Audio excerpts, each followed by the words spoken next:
Hey, Bradley Wadham here, and I'm back with the sales to active listing ratio this time. The sales to active listing ratio is an excellent indicator of the heat of the market, and it is determined by dividing the number of sales by the number of listings. 0 to 12% would be considered a buyer's market, 12 to 20 a balanced market, and anything above 20% in this ratio is a seller's market. The GVR average is 8.9, so a buyer's market. However, if we look at the detached sector, we see it comes in even lower at 6.4%.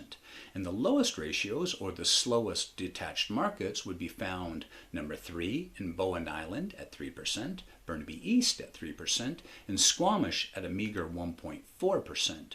And the strongest detached markets, or those with the highest ratio, are North Van at 11.4, New West at 12.3, and Burnaby South at 14.3.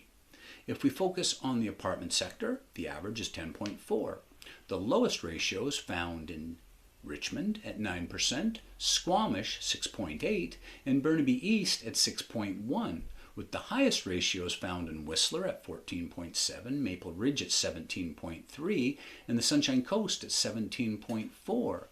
The townhouse average comes in at 10.9%, with the lowest ratios in Van East at 8.1, Richmond at 7.9, and New West at 4.3, while the highest ratios in North Van at 17.9, Burnaby North at 23.8, and Port Moody, a solid seller's market, at 25%. Now, here's a bonus section.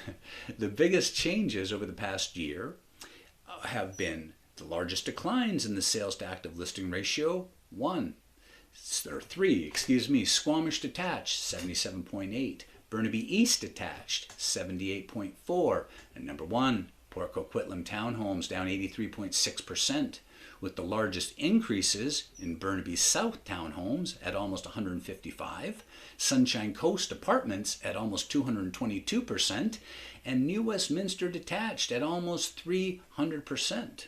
So different areas and different property types can equal very different markets. If you'd like to know how your market performed, please feel free to contact me anytime. Thank you.